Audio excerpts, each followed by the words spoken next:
പ്രിയമുള്ളവരെ, നമസ്കാരം. വളരെ സന്തോഷകരമായിട്ടുള്ള ഒരു കാര്യത്തിലൂടെയാണ് ഇപ്പോൾ എൻ്റെ സഞ്ചാരം.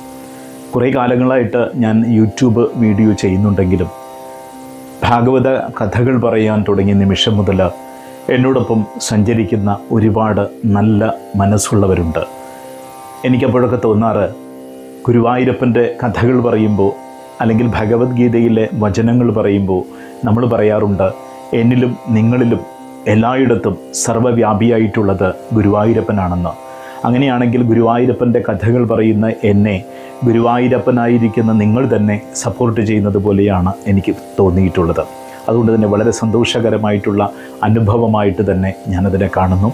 എന്നോടൊപ്പം ഒരുമിച്ച് കൂടി ഗീതാവചനങ്ങൾ മനോഹരമായി കേൾക്കുകയും അത് വേണ്ട രീതിയിൽ ഉൾക്കൊണ്ടുകൊണ്ട് പലപ്പോഴും അവരുടെ ഇഷ്ടം ലൈക്കായി രേഖപ്പെടുത്തുകയും അഭിപ്രായം ഭഗവാന്റെ നാമോച്ചാരണങ്ങളെ അവരവരുടെ കൈകൾ കൊണ്ട് തന്നെ കമൻ്റായിട്ട് എഴുതുകയും ചെയ്യുന്ന ഓരോരുത്തർക്കും ഗുരുവായൂരപ്പൻ്റെ അനുഗ്രഹം എപ്പോഴും ഉണ്ടാവട്ടെ എന്ന് ഏറ്റവും ആത്മാർത്ഥമായിട്ട് പ്രാർത്ഥിക്കുന്നു.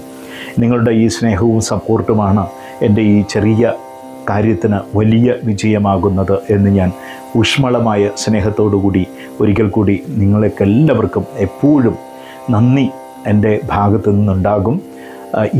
ഇപ്പം ഞാൻ പറയാൻ പോകുന്നൊരു കാര്യം, ഗീതാവചനങ്ങളൊക്കെ പറയുമ്പോൾ നിങ്ങളുടെ എല്ലാവരുടെയും എല്ലാ ചോദ്യങ്ങൾക്കും ഉത്തരം പറയുവാനുള്ള ഒരു സർവ്വവിജ്ഞാന കോശമാണ് ഞാൻ എന്നൊന്നും ആരും വിചാരിച്ച് കളയരുത്. ഞാനും നിങ്ങളെപ്പോലെ തന്നെ ഗീത പഠിച്ചുകൊണ്ടിരിക്കുന്ന, ഭഗവാനെ അറിയുവാൻ ആഗ്രഹിക്കുന്ന ഒരു സാധാരണ മനുഷ്യൻ തന്നെയാണ്. എനിക്ക് എൻ്റെ ഈ മേഖലയുമായി ബന്ധപ്പെട്ട് കുറച്ചു കാലത്തെ പരിചയമുള്ളത് കൊണ്ട് നിങ്ങളെയും അതൊക്കെ അറിയിക്കണം എന്നുള്ള ആഗ്രഹം കൊണ്ട്, അത് മറ്റൊരു ലാഭേച്ഛ മോഹിക്കാതെ നിങ്ങളെല്ലാവരെയും അതറിയിക്കണം എന്നുള്ളൊരു ആഗ്രഹം കൊണ്ടാണ് ഞാൻ അത്തരം വീഡിയോകൾ ചെയ്യാറ്. അതിന് നിങ്ങളെല്ലാവരും എൻ്റെ കൂടെ കൂടുന്നതിൽ എപ്പോഴും നിങ്ങളോട് സ്നേഹവും നന്ദിയും ഒരുപാട് കടപ്പാടുമുണ്ട്. എന്നാൽ ഈ കഴിഞ്ഞ ദിവസങ്ങളിലായിട്ട് ഞാനൊരു സമയത്തിൻ്റെ വീഡിയോ ചെയ്തിരുന്നു. ആ വീഡിയോ കണ്ടിട്ട് ഒരു വ്യക്തി എന്നെ വിളിക്കുകയും അദ്ദേഹത്തിൻ്റെ ജീവിതത്തിൽ അത് വളരെയധികം ചിന്തിക്കുവാനുള്ളൊരു തോന്നലുണ്ടാക്കി എന്നൊക്കെ പറഞ്ഞു. കാരണം നിസ്സാരമായ സമയം കൂടിയേ എൻ്റെ ജീവിതത്തിന് ഉള്ളൂ എന്നുള്ള ഒരു ബോധം അയാൾക്ക് ആ വീഡിയോ കാണുമ്പോൾ ഉണ്ടായി.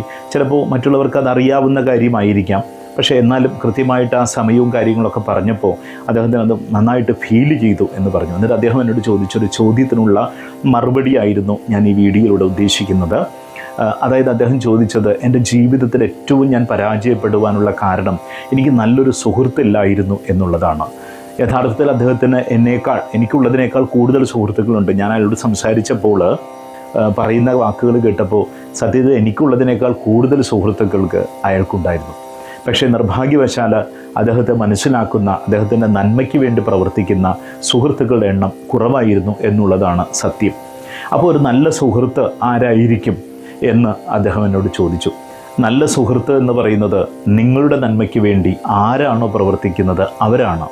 അത് നിങ്ങളുടെ അമ്മയാവാം, അച്ഛനാവാം, സഹോദരനാവാം, സഹോദരിയാവാം, ഭാര്യയാവാം, നാളെ അത് നിങ്ങളുടെ മക്കളുമാവാം. അവരാരാണോ അവരാണ് നിങ്ങൾക്ക് യഥാർത്ഥ സുഹൃത്ത്. നമ്മളുടെ ഗീതാവചനത്തിൽ ഭഗവാൻ ശ്രീകൃഷ്ണൻ അർജുനന് ഏറ്റവും നല്ലൊരു സുഹൃത്തായിരുന്നു. അതുപോലെയാണ് നമ്മൾ മനസ്സിലാക്കേണ്ടത്. നമ്മളുടെ ജീവിതത്തിൽ നമുക്ക് നേർവഴി കാട്ടുവാൻ ഒരു സുഹൃത്ത് നമ്മളോടൊപ്പം ഉണ്ടെങ്കിൽ അതായിരിക്കും നമ്മുടെ ജീവിതത്തിലെ ഏറ്റവും വലിയ മുതൽക്കൂട്ട്. അറിഞ്ഞും അറിയാതെയും നമ്മുടെ ജന്മത്തിൽ നമ്മൾ ചില പാപകർമ്മങ്ങളും തെറ്റുകളൊക്കെ ചെയ്തു പോകാം. ചില സാഹചര്യങ്ങൾ നുണ പറയുന്നവരുണ്ടാവും. ചില സാഹചര്യങ്ങളിൽ മറ്റുള്ളവർക്ക് വേദനിപ്പിക്കുന്ന രീതിയിൽ സംസാരിക്കേണ്ടുന്ന സാഹചര്യങ്ങൾ വരാം. ഇതൊക്കെ സ്വാഭാവികമായിട്ട് വരാം. പക്ഷെ അപ്പോഴൊക്കെ നമ്മളെ വേണ്ടുന്ന രീതിയിൽ പറഞ്ഞ് തിരുത്തുവാനായിട്ടൊരാളുണ്ടാവുക, അതാണ് ഏറ്റവും വലിയൊരു സൗഭാഗ്യം. കാരണം മുഴുവൻ ശരികൾ ചെയ്യുന്ന, മുഴുവൻ നന്മ മാത്രം ചെയ്യുന്ന ഒരു ജന്മവും ഈ ലോകത്തില്ല. അവിടെ നന്മയില്ലാത്ത പ്രവൃത്തി ചെയ്യുമ്പോൾ അതല്ല ശരി എന്ന് പറയുന്നതിൻ്റെ യഥാർത്ഥ വശം നമുക്ക് പറഞ്ഞ് മനസ്സിലാക്കി തരുവാനുള്ള ഒരാളിൻ്റെ പേരാണ് സുഹൃത്ത്. ആ ആൾ നിങ്ങളെ കളങ്കമില്ലാതെ എപ്രകാരം സ്നേഹിക്കുന്നു, അതാണ് യഥാർത്ഥത്തിലുള്ള സുഹൃത്ത്. ചിലപ്പോഴെല്ലാം നമ്മുടെ ചില സുഹൃത്തുക്കൾ വിളിച്ചിട്ട് വളരെ സൗഹാർദ്ദത്തിൽ നമ്മളോട് വിശേഷങ്ങൾ ചോദിച്ചിട്ട് ഒടുവിൽ അവർ ചോദിക്കും, ഇപ്പോൾ എങ്ങനെയുണ്ട് നിൻ്റെ ജോലി, അതിലെത്ര വരുമാനമുണ്ട്, നിങ്ങളുടെ ജോലിയുടെ വിശദാംശങ്ങളൊക്കെ കൃത്യമായിട്ട് ചോദിക്കുന്ന ഒരാളാണെങ്കിൽ തീർച്ചയായിട്ടും അയാളെ നമ്മൾ ഒഴിവാക്കണം. അയാൾ നമ്മളുടെ സുഖവിവരം അന്വേഷിക്കാനല്ല, നമ്മുടെ വളർച്ചയുടെ അളവറിയാൻ വേണ്ടിയിട്ട്, നമ്മളെ അളക്കുവാൻ വേണ്ടിയിട്ട്, നമ്മൾക്കിപ്പോൾ എത്രയെല്ലാം വരുമാനമുണ്ടോ, നമ്മളുടെ ജോലി ഏത് രീതിയിൽ പോകുന്നു എന്നൊക്കെ അറിയുവാനുള്ള ആകാംക്ഷ മാത്രമാണ്. അല്ലാതെ അയാൾക്ക് നമ്മളുടെ സുഖവിവരങ്ങൾ അന്വേഷിക്കാനല്ല അയാൾ വിളിക്കുന്നത്.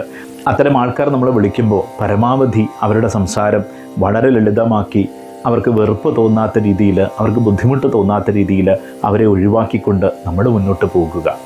അതുപോലെ തന്നെ ഒരു സുഹൃത്തിനെ നിലനിർത്തുവാനുള്ള ഏറ്റവും പ്രധാനപ്പെട്ട മാർഗമാണ് ഒരാളിൽ നിന്നും ഒന്നും പ്രതീക്ഷിക്കാതെ സ്നേഹിക്കുക. നമുക്ക് അയാൾക്ക് വേണ്ടി എന്തെങ്കിലുമൊക്കെ ചെയ്യാനുണ്ടെങ്കിൽ അത് ചെയ്തു കൊടുക്കാം. പക്ഷേ അതിന് പരോപകാരമായിട്ട് അയാൾ നാളെ എന്നെ സഹായിക്കുമെന്നോ, അയാൾ എന്നെ സാമ്പത്തികമായിട്ടോ ശാരീരികമായിട്ടോ മാനസികമായിട്ടോ സഹായിക്കുമെന്നോ പ്രതീക്ഷിക്കാതിരിക്കുക. അതൊരു പക്ഷേ നമുക്ക് പലപ്പോഴും വേദന ഉണ്ടാക്കുന്നൊരു കാര്യമാണ്. നമ്മുടെ ജീവിതത്തിൽ നമുക്കെപ്പോഴും ഏറ്റവും കൂടുതൽ പ്രയാസം തോന്നിയിട്ടുള്ളത് അത്തരം കാര്യങ്ങളിലാവാം. പലരും നമ്മളെ സഹായിക്കുമ്പോൾ അവർ നമ്മളിൽ നിന്ന് തിരിച്ചൊരു സഹായം പ്രതീക്ഷിക്കുന്നുണ്ട് എന്ന് വിചാരിക്കുന്ന ഒരാളുടെയും ഒരു സൗഹാർദ്ദവും ഒരു സ്നേഹവും ഒരു സഹായവും പ്രതീക്ഷിക്കാതിരിക്കുക. അത് നമുക്ക് നാളെ വളരെയധികം വേദന ഉണ്ടാക്കുന്ന, കടപ്പാടുണ്ടാക്കുന്ന, ചില ചോദ്യങ്ങൾക്ക് മറുപടി പറയേണ്ടി വരുന്ന ഒരു സാഹചര്യം ഉണ്ടാകാം. അതുകൊണ്ട് നമ്മുടെ ജീവിതത്തിൽ സന്തോഷമുണ്ടാവണമെങ്കിൽ തീർച്ചയായിട്ടും അത്തരം സുഹൃത്ത് ബന്ധങ്ങളെ ഒഴിവാക്കുവാനായിട്ട് ശ്രമിക്കുക. അതുപോലെ തന്നെ സൗഹാർദ്ദം നിലനിർത്തുവാനുള്ള ഏറ്റവും ലളിതമായ മാർഗം വിട്ടുവീഴ്ചയ്ക്ക് തയ്യാറാവുക. അത് ഭാര്യയുടെയോ അമ്മയുടെയോ മക്കളുടെയോ അല്ലെങ്കിൽ സുഹൃത്തുക്കളുടെയോ അടുത്ത് നമ്മളെപ്പോഴും നമ്മൾ നേരെയാണെങ്കിൽ നമുക്ക് മറ്റൊരാളെ നേരെയാക്കാൻ എളുപ്പമായിരിക്കും. അദ്ദേഹത്തിൻ്റെ അല്ലെങ്കിൽ ആരാണോ നമുക്ക് അപ്പുറത്ത് നിൽക്കുന്നത്, അവരുടെ എന്താഗ്രഹമാണോ ഛേദമില്ലാത്തതാണെങ്കിൽ, നഷ്ടമില്ലാത്തതാണെങ്കിൽ, ഉപദ്രവമില്ലാത്തതാണെങ്കിൽ തീർച്ചയായിട്ടും നമുക്ക് വിട്ടുവീഴ്ച ചെയ്യാം. ആ വിട്ടുവീഴ്ച മനോഭാവമുണ്ടെങ്കിലും നമ്മുടെ ഈ നല്ല ബന്ധങ്ങൾ നമുക്ക് നിലനിർത്താൻ സാധിക്കും. അതുപോലെ തന്നെ നമ്മളെല്ലാവർക്കും ഈ ഭൂമിയിൽ ജീവിച്ചുകൊണ്ടിരിക്കുന്ന എല്ലാ മനുഷ്യർക്കും എല്ലാ തരത്തിലുള്ള പ്രത്യേകതകൾ ഓരോ വിധത്തിലായിരിക്കും. എൻ്റെ ഇഷ്ടമാവില്ല നിങ്ങളുടെ ഇഷ്ടം, നിങ്ങളുടെ ഇഷ്ടമാവില്ല നിങ്ങളുടെ സുഹൃത്തിൻ്റെ ഇഷ്ടം. അങ്ങനെ വിവിധങ്ങളായിട്ടുള്ള ഇഷ്ടങ്ങളിലൂടെ പോകുമ്പോൾ നാം മനസ്സിലാക്കേണ്ടത്, എൻ്റെ സുഹൃത്ത്, എൻ്റെ അമ്മ, എൻ്റെ അച്ഛൻ, എൻ്റെ സഹോദരി, എൻ്റെ സഹോദരൻ, എൻ്റെ ഭാര്യ, ഇവർ എപ്രകാരമാണോ അവരെ അപ്രകാരത്തിൽ നമ്മൾ സ്നേഹിക്കാൻ ശ്രമിക്കുക. അല്ലാതെ നമ്മുടെ ഇഷ്ടത്തിനനുസരിച്ച് അവരുടെ ക്യാരക്ടർ മാറ്റാനോ അവരുടെ സ്വഭാവ ശൈലി മാറ്റിയിട്ട് എൻ്റെ ഇഷ്ടത്തിനനുസരിച്ച് പെരുമാറാനോ നമ്മൾ ഒരിക്കലും ആഗ്രഹിക്കാതിരിക്കുക. അവർ എപ്രകാരമാണോ അപ്രകാരം നമ്മൾ സ്നേഹിച്ചു തുടങ്ങിയാൽ നമുക്ക് ആ ബന്ധം ഊഷ്മളമായിട്ട് നിലനിർത്തി കൊണ്ടുപോകാൻ സാധിക്കും. അല്ലാതെ എൻ്റെ ഇഷ്ടത്തിനനുസരിച്ച് വേണമെന്ന് വാശി പിടിക്കുന്ന നിമിഷം നമ്മൾ ഓർക്കുക, നമുക്കൊരിക്കലും അവരുടെ ഇഷ്ടത്തിന് നിൽക്കുവാനും സാധിക്കില്ല. അതുകൊണ്ട് തന്നെ ആ ബന്ധം അപ്പോൾ തന്നെ ഇല്ലാതാവാനാണ് സാധ്യത.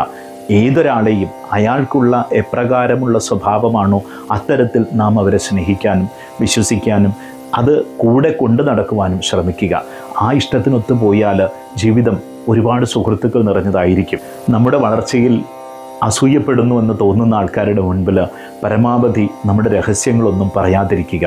അവർ നമ്മളെ സഹായിക്കാനല്ല, നമ്മളെ ഉപദ്രവിക്കാനും നമ്മളുടെ മാനസികമായിട്ടുള്ള വളർച്ചയെയും ശാരീരികമായിട്ടുള്ള വളർച്ചയെയും സാമ്പത്തികമായിട്ടുള്ള വളർച്ചയെയും തകർക്കാനായി നമുക്കൊപ്പം കൂടിയിരിക്കുന്ന ആൾക്കാരാണ്. അതുകൊണ്ട് തന്നെ അവരെ തിരിച്ചറിയുകയും ഒഴിവാക്കുകയും ചെയ്യുക. വിഷമങ്ങളും പ്രയാസങ്ങളും നിറഞ്ഞ സങ്കടങ്ങളും ദുഃഖങ്ങളും മാത്രമുള്ള ഈ മാനവ ജീവിതം തരണം ചെയ്യുവാൻ നിങ്ങൾക്ക് ഓരോരുത്തർക്കും ഏറ്റവും ആത്മാർത്ഥമായിട്ടുള്ള ഒരു സുഹൃത്ത് നിങ്ങളോടൊപ്പം ഉണ്ടാവട്ടെ എന്ന് ഏറ്റവും ആത്മാർത്ഥമായിട്ട് തന്നെ ഞാനും പ്രാർത്ഥിക്കുന്നു. എല്ലാവർക്കും സ്നേഹം, നന്ദി.